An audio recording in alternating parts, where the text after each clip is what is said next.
said, man, kill him. And I remember looking at him and saying, well, he needs to die then. It was a house that we were supposed to go in and rob, and it was supposed to be an empty house. And when we got in, it was an old lady in there. You just got to do what you got to do. And that's exactly what they did. They killed me. Childhood was good.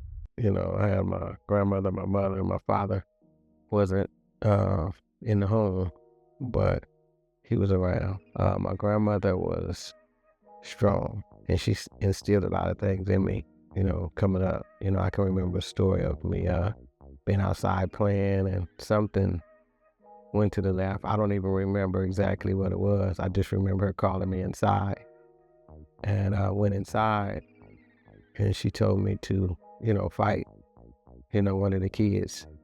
She had witnessed something that went on that I don't even recall. And so, my grandmother. So when I went outside, that's what I did. So I went outside, fought one of the kids, and she gave me some instructions, but she really didn't tell me what to do afterwards, because one of the kids actually fell down, and, she kind of instructed me how to put hands on him to get him to the ground. But, now what? So I was stuck after that. I just, kind of just looked at him. And when I went back in the house, she called me back in the house, and she was telling me, when you knock somebody down, you stomp them, and you do this, you do that. So I was like, okay. So she was basically the one that really taught me, how to fight originally. It was her. I had a younger brother and an older sister, but I was the oldest male.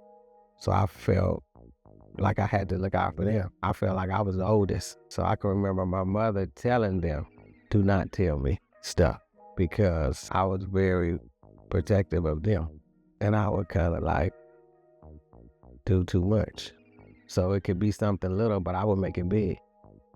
It wasn't just at home, that I felt like that. I mean, I felt like that, with my neighborhood as well.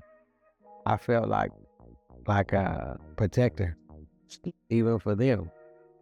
At that time, I mean, I could look back on it now and see that I had some issues, some anger issues, because some of the things that were done, it was kind of excessive. I remember one time this guy had done something, and I beat him with a baseball bat, and I wasn't going to stop beating him. It was a blessing that one of my friends that was with me, Terrence, he grabbed the bat and held it, and he said, man, kill him. And I remember looking at him and saying, well, he needs to die then. And in my mind, at that time, that's how I felt. That's how angry I was inside. So Terrence, he took the bat, and then when he took the bat from me, he wouldn't let it go. And then I was getting mad at him. So I had kind of flipped, and now I'm looking at him say, man, you better let this bat go. You know what I'm saying? And he was like, man, come on, man, it's me, T. You know what I'm saying? Oh, look, you know what I'm saying? And I can look back on it now, but he just kept holding it. He was just talking me down. You know what I'm saying? And then I'm looking at him and I'm hearing him talking, but then I'm mad. So then I'm thinking, well, if he won't let this bat go, that's fine. You keep the bat.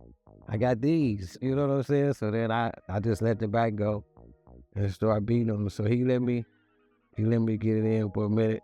I think that a lot of people, have a lot of stuff that stems from their childhood, stuff that we weren't able to process back then or address or deal with, that is dealing with us instead of us dealing with it.